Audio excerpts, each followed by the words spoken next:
You played Mark Quigley out wide for most of the season. Was that always the plan when you signed him? Or? Yeah, we looked at him. We didn't think, with the forwards we had, we felt we needed, particularly in the element, we needed probably wide players that were going to go and hurt teams. That's one of the reasons we brought Garrett in as well. And Mark, we thought we could play in maybe a few different areas, play up off the front man, rather than a 4-4-2, maybe in a 4-4-1-1 sort of in behind.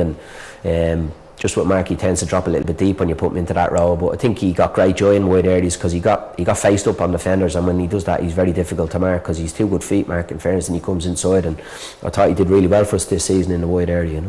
Stephen Gray was a new signing this year, featured very little. That must have been a disappointment. Yeah, it was disappointing, more disappointing for him than probably anyone else. Big 6'3", 6'4", left-sided player. There's not many around, and would have given us good balance in the team. In fairness to Ken, he played on the wrong side of the pitch for most of the season. That's difficult for a centre half to do. So, but these things happen in football, and he's had an operation now, so hopefully he's moving in the right direction. And again, hoping everything is okay for next season. He'll be a big plus. I suppose we'll look at another signing for next season, even though he's been here for a year. And suspension to Garrett McGlynn midway through the season didn't help either. No, and that was disappointing because.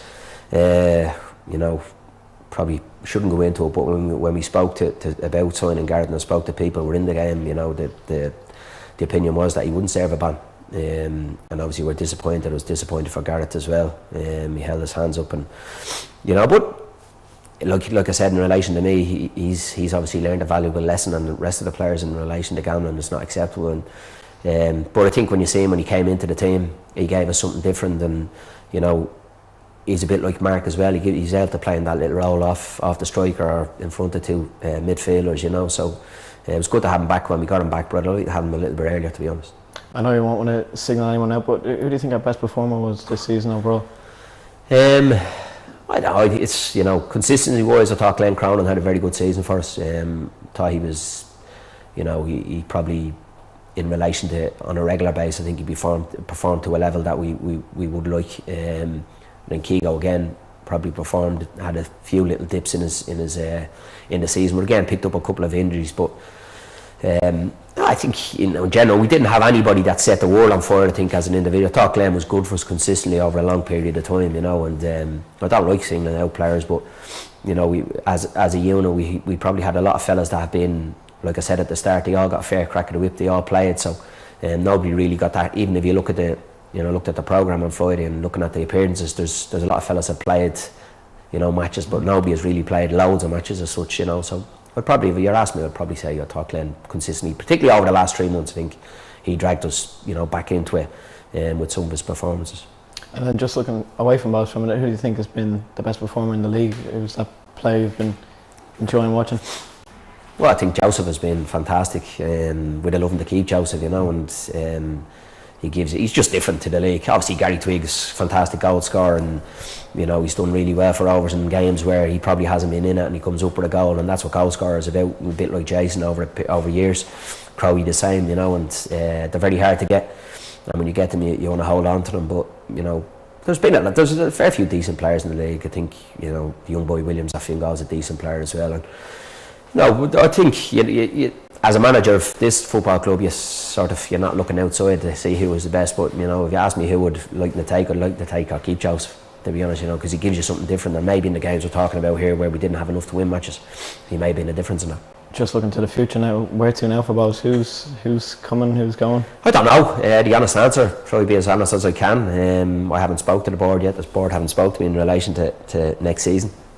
So the honest answer to that is, I think we've got 14. Well, we've got 12 players under contract, and we've got 2 players with an option of a contract. So as far as I'm concerned, they're the 14 we'll have. Whether we have any more, God knows. There's a few good young lads, and I think they should get a mention. We've got a very, very young A team and under 20 team, which is the same team. We didn't bring in 2 teams this year. We just fielded 1 team in both leagues, and unfortunately for them, they got to the league cup final, got beaten by Fingal, got to the 20s, got beaten by Rovers, and got to the A championship, got beat by UCD. So great season for them, but disappointing way to finish it. But some good young players there, and they're obviously the future of the club as well. And there's 3 or 4 in there we'd love to bring in and try, get them. I think a few of them came in over the season. Obviously, like Gary Burke and Roberto Lopez have come in, and Lee Dixon have been on the fringes. So we've got some good young kids. So hopefully they'll be in the reckoning next season. Can you confirm the players who've left the club? Well, the players out of contract, I haven't spoke to them since since Friday, to be honest. There's no point in me speaking to them until I know where we stand. There's obviously some of the lads who are out of contract that I would like to keep, but that will depend on how the club and where the club see themselves going forward.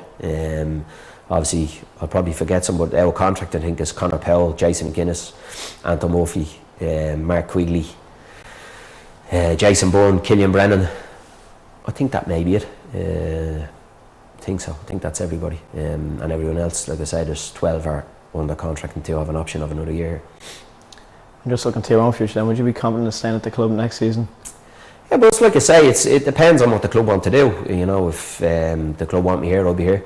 If they don't, well then obviously that's a different scenario. But I mean, I've said this before, and it's not, you know, you're not trying to bullshit people or try. It's important that the club gets itself sorted out. It's not really about me or the individual players. It's about how we move forward as a football club.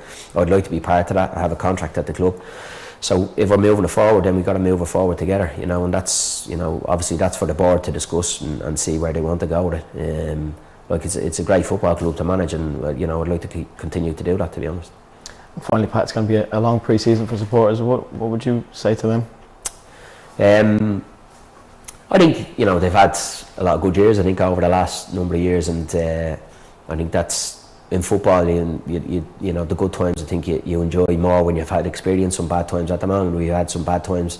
Obviously your biggest rivals in the league is not nice for the supporters, and in the cup final. So, but if you reverse that to where we were over the couple of years, I'm sure they were the same. So I think they just got to be patient and be. I think they've been loyal to the club, and anyway, I don't think that's ever going to be a problem. Like I said, I passed through, players passed through, both supporters will be both supporters all their life, and that will never change. So I think they've just got to be patient, got to be loyal, and try back the people that are here, and you know, do as much as they can to help out. I think that's, you know, at the end of the day, that's what's important now is, at the moment, that, you know, there's a bit of togetherness in it, and trying to move it forward as a unit rather than it being split, to be honest.